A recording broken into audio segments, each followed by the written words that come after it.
At about 120 feet, I reached for a rock. That rock dislodged a bigger rock that came down and bam, hit me in the face and sent me hurtling down at maximum velocity onto the boulders below. Not gravel, not grass, boulders. Mm. And I landed on my face, smashed to pieces. There was nothing left of my face. Now, I could tell you the gory details of what happened. It doesn't matter. Mm-hmm. But I was dead officially. Um, and about 11 reconstructive surgeries later, this face exists, which is not the same face. Talking about dealing with adversity, a number of years ago, you quite literally ran into a brick wall, so to speak, Yeah.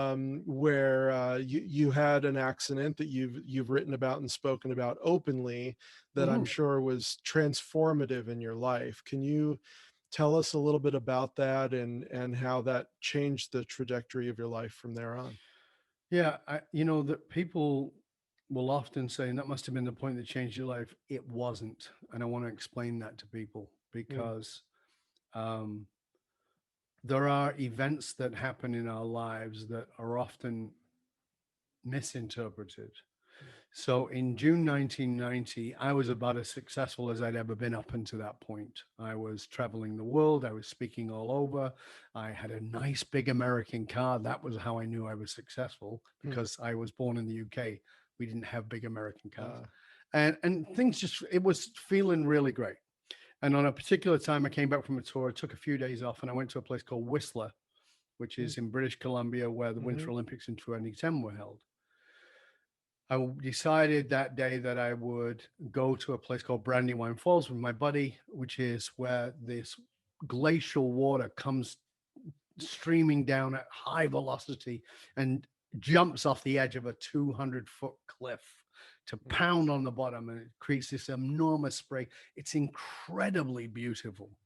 We mhm, stood at the top looking at it, and I challenged my buddy and I said, let's see if we can hike down. So we did. There's no path. We hiked down about mm, 45 minutes. We get there. Then I say, because by the way, at that point in time, I was a full blown adrenaline junkie. mm, Now, when I say adrenaline junkie, I'm talking full blown crazy ass stuff. And that's what I was doing. So I was like, well, mhm, let's see if we can get behind the waterfall. Now that water is falling with such velocity that if you put your hand into it, it would rip your arm off. And I mhm, said, let's see if we can get behind. We're not dressed for this. We don't have the right shoes on. We've got mhm, to fight a 70-mile-an-hour wind to get across mossy rocks to see if we can get behind. Well, we do. And there's about a 3-foot gap, and it's like full of negative ions. And it's like, yeah. So you mhm, come out on the other side. I'm like, I'm Superman. I can right. do anything. So I said to my buddy, let's not hike back. And he's like, what are we going to do? Take the elevator? I go, no, no, there is no elevator, by the way. I said, let's free climb. Now, if you don't know what free climbing is and you think mountain climbing is a bit crazy, it's not. You've got ropes, you've got safety lines, you've got all kinds of gear. Free climbing is a little crazier because you don't have the ropes and the safety lines and all those other things, but you do have the right clothing on and you have some chalk.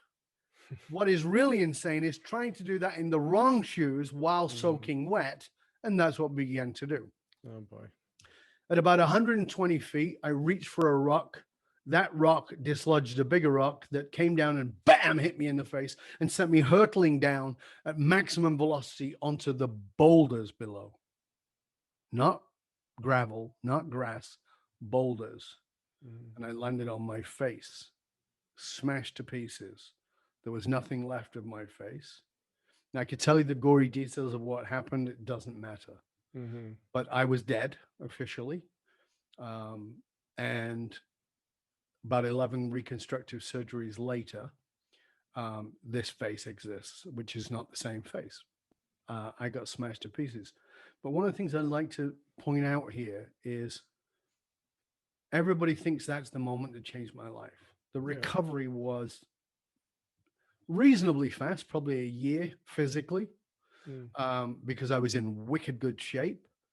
But psychologically, emotionally, spiritually, financially, it was much longer. And so when people say to me, how are you? I'd go, I'm great. I'm coming back. with my jaw wired closed. Mm-hmm. I wasn't great. I wasn't coming back because there is no back. Life doesn't go backwards. It only moves forwards. And so Mm-hmm. when you say, I'm coming back, you're hanging on to something that doesn't exist anymore. Mm-hmm. And so every now and then I'd go out with my buddies and I'd have a night out and I'd be miserable. I think, what is wrong with me? I don't even know how to laugh anymore. And then on one particular night, I went out with my mates and I had a good laugh. I thought, okay, I'm coming back.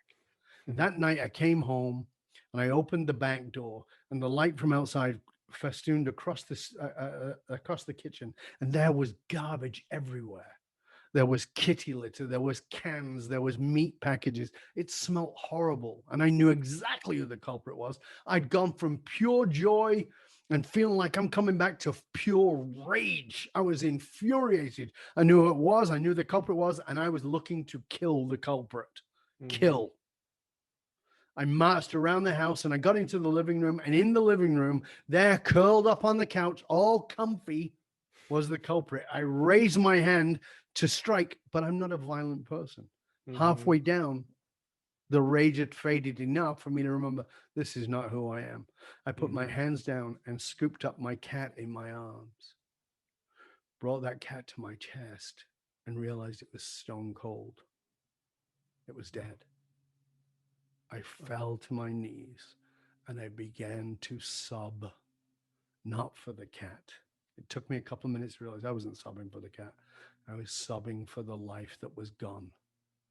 And it was that moment that was the turning point, because there is a pivotal moment, which is when I fell off the mountain. As I like to say, I fell 120 feet from a self-imposed pedestal and landed on my ego.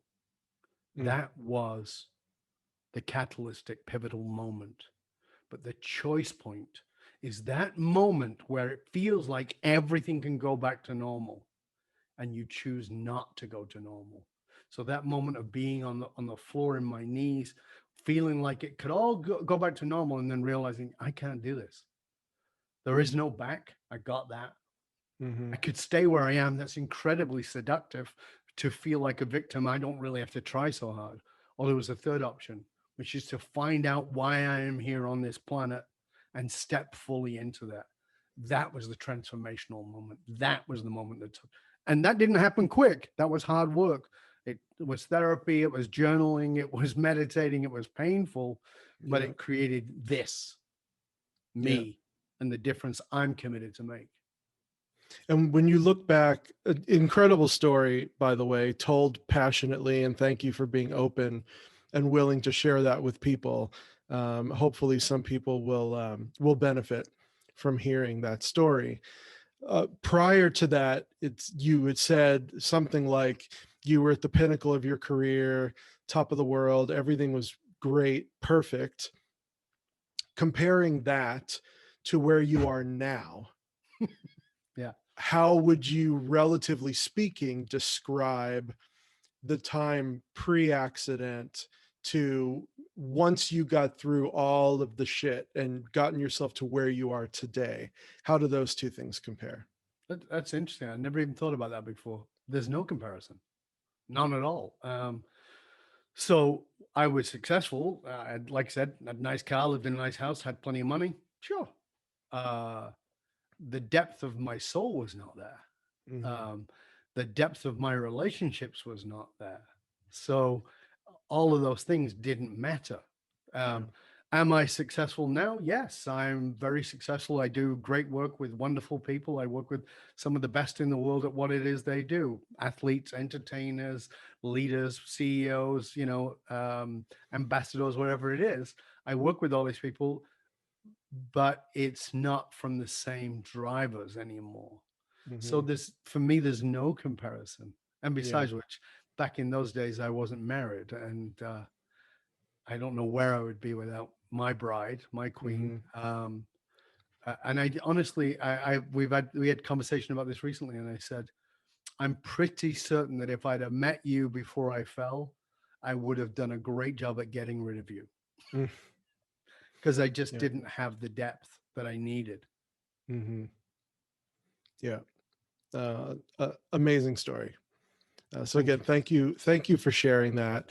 Um, I'd like to shift gears to one other major topic in your work.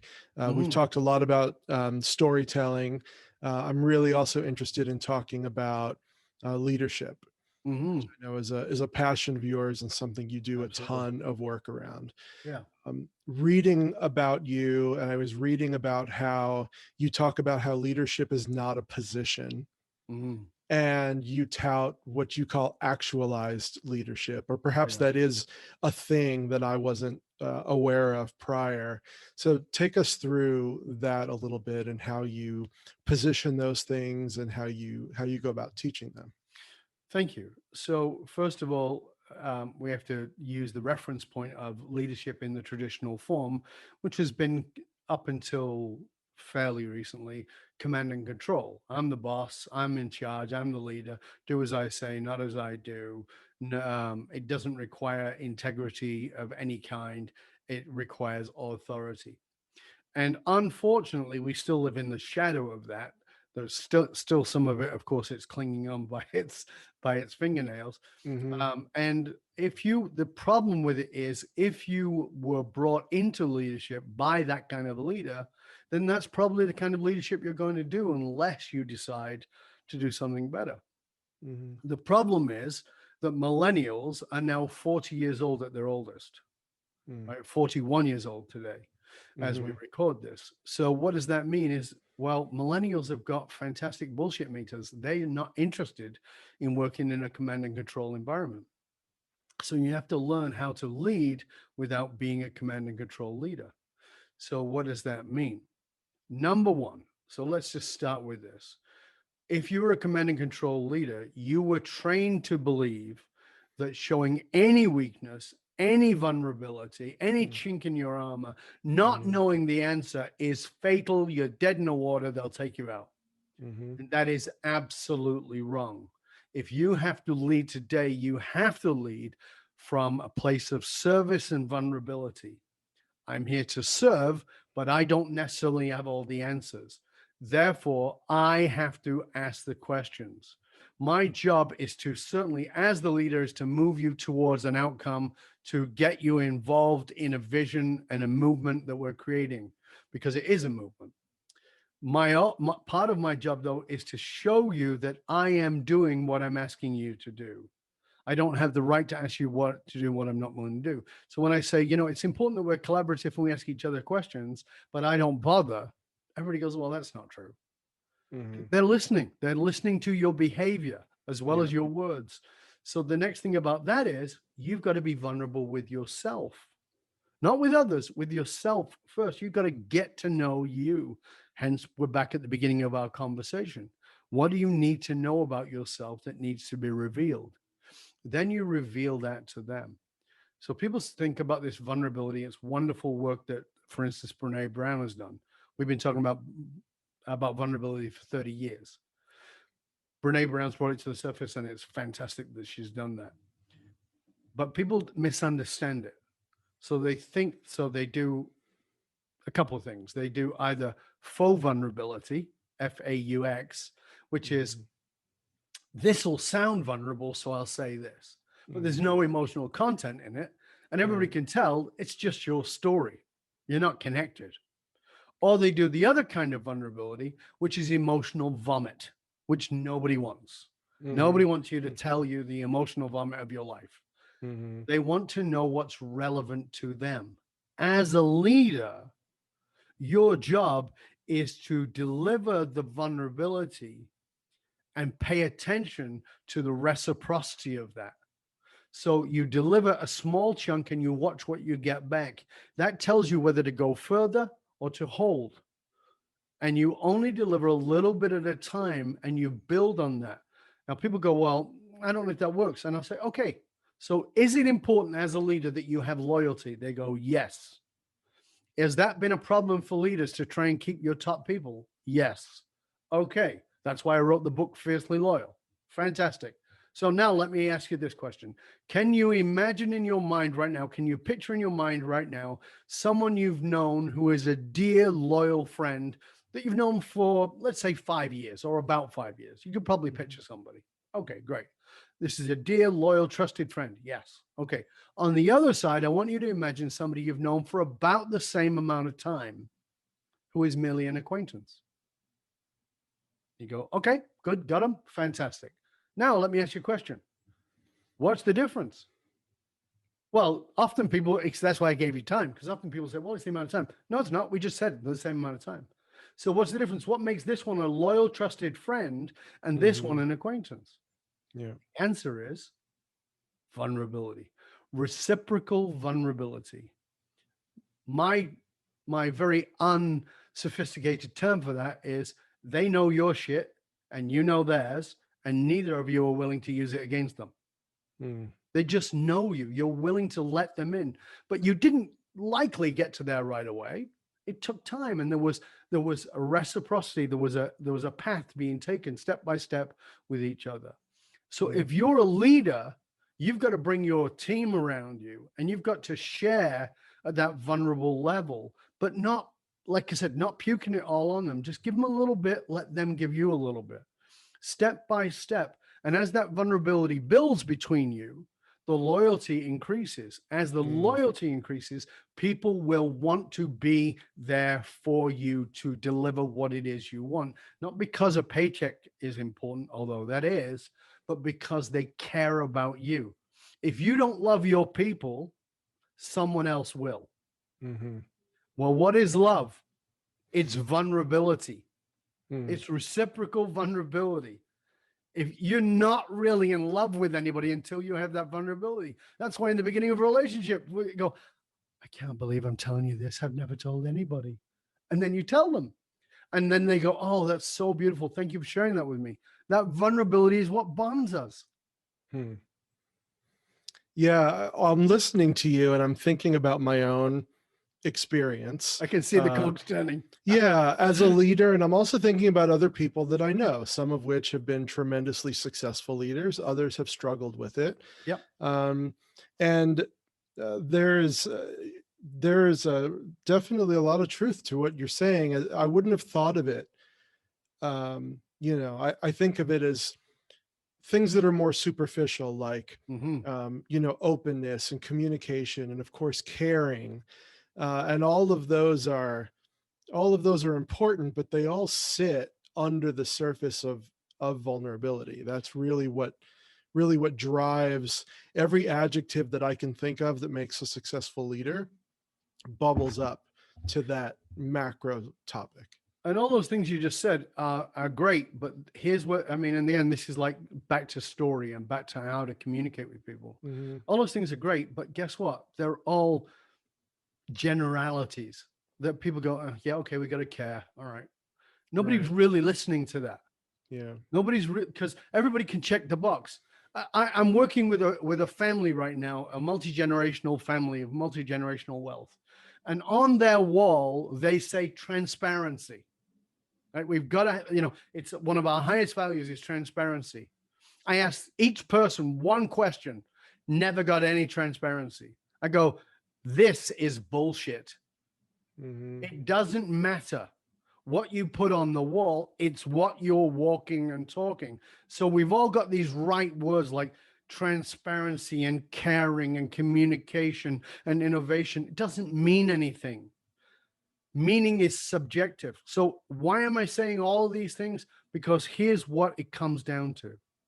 You, me, we are driven by subjective meaning. If you can't tap into the meaning a human being has, they'll never fully engage with you. They'll never fully buy in. They'll never fully step into being the amazing people there. And what's more is they'll never fully have the courage and permission to step into their full potential. That is led by you, not by having the right word on the wall or even in your brochure, but by genuinely demonstrating what that is. That's why it matters so much. So you're absolutely right. All those things are actually capped off with the way into caring through vulnerability, the way into communication through vulnerability, the way into innovation is actually through vulnerability. Yeah. And And vulnerability is hard for people. And as you said Of earlier in course the it is. conversation, there's an ego component to that a lot of people simply can't get out of the way of in order to allow that vulnerability to come through. I will push back a bit on that by saying, when you say they can't, they can. Okay. Yeah. They lack. Oftentimes, they lack the courage. Right. Sure, but more often, it's not even courage; it's the safety. Yeah. So, if you are a leader who is trying to get the people you lead, who are also in leadership positions, to step into that, and they're not doing it, it's not safe for them to do it. So the question becomes, how can you make it safe for them? If you're not demonstrating it, it's not safe for them. So Yeah. I find that everybody can, but not everybody has the environment, the milieu to be in it, which is to say, is it safe? Is it safe? And this Yeah. is why I say reciprocal vulnerability that is meted out. Don't just vomit it on. Just give a little Yeah. bit and then wait for, well, tell me about, what is that like for you? Does that anything like that happen for you? Yeah. Oh, then we get, and then there's that building. Yeah. I'm glad you said the word safe. I've often thought about that in business as I've moved throughout my career, the importance of when I didn't feel that I was in a safe place, and the state that put me in, and then how to create that safe place for others, but again, not to do it in a trite way where safe becomes a word that doesn't matter. How to Exactly. make it authentic, which I guess is also a word that probably doesn't matter. But I think safety is a really important concept in this regard. And thank you for reiterating that, because it is so important. So again, we've talked about these ideas around vulnerability and all that stuff, but when we come to safety, let's go to the next piece of that, which is this, that safety is subjective. So what makes Susie feel safe is not what makes Bob feel safe. What makes Bob feel safe is not what makes Gladys feel safe. So you have to coach that. You have to find that out about your people. So just like, in Fiercely Loyal, in my book, Fiercely Loyal, I talk about rewarding people. And if you reward everybody by giving them $100 to Amazon, and half of your staff hate Amazon, that's not going to go well. You give them, coffee vouchers, and half of them don't drink coffee. What that says is, to the people who drink coffee, it's like, oh, that's great. To the other people, it's like, you don't give a shit about me.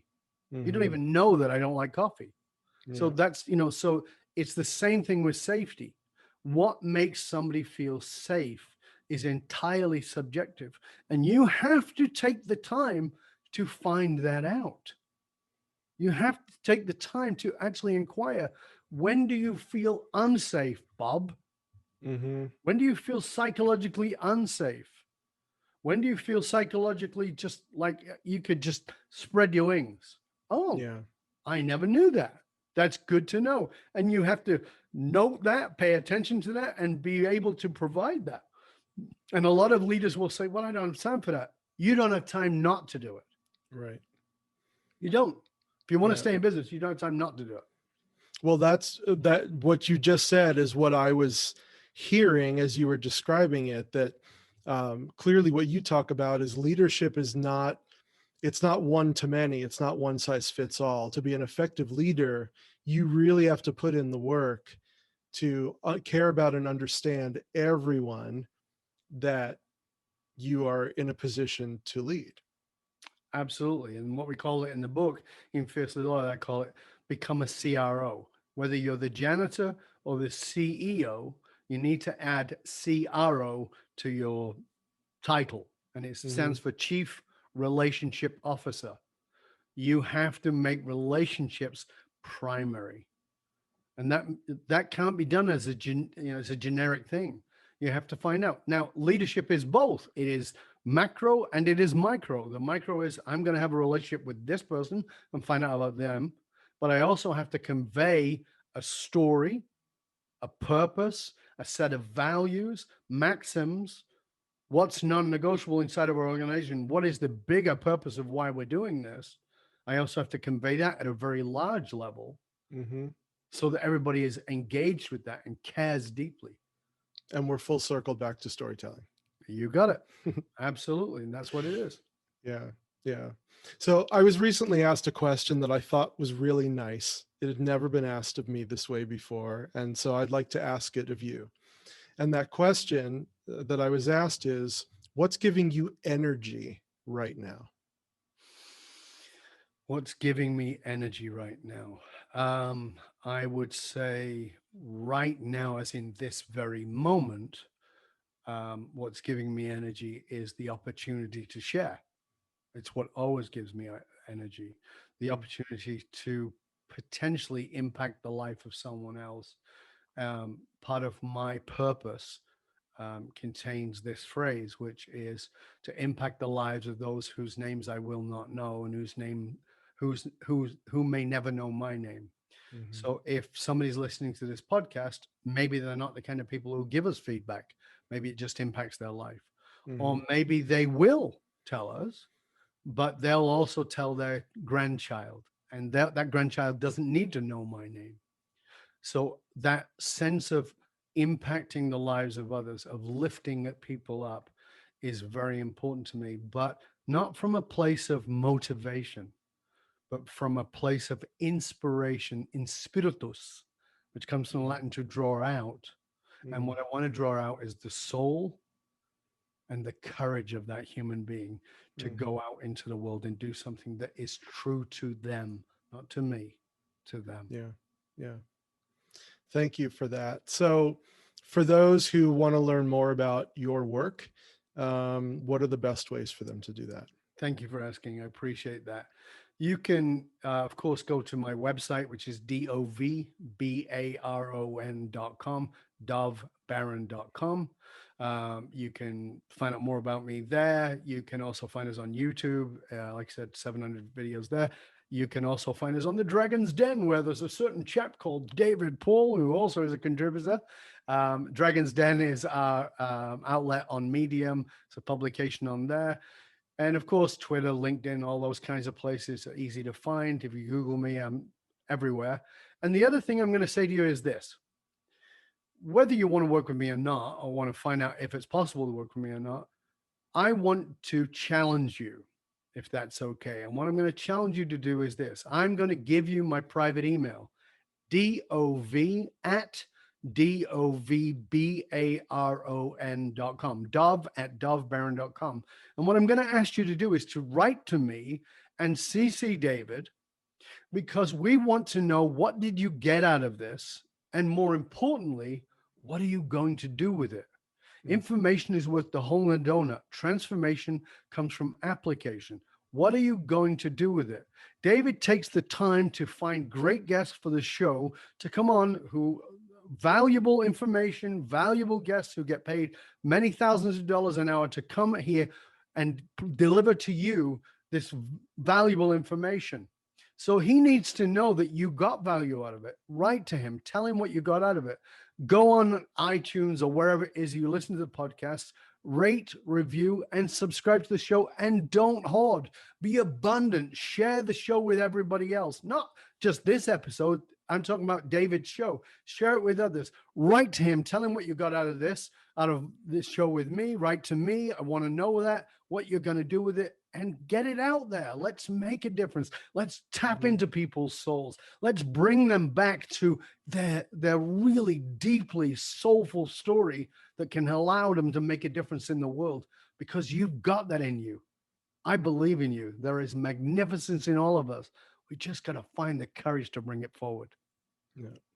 Well, thank you very much for that. I do thrive on feedback, as do you. Of It's often hard to come by, and I don't always make the emphatic ask that you just made on both of our behalves. So I'm glad that you did. I appreciate that, and I hope that we do hear from people. I would love to know how we've been able to reach and help some people with this conversation today. Me too. I'm really grateful to be here, grateful to serve in any way. And I really hope that you did find value in this and that you will share it. Personally, I did for sure. And I can't thank you enough for making some time for us. This was a great conversation.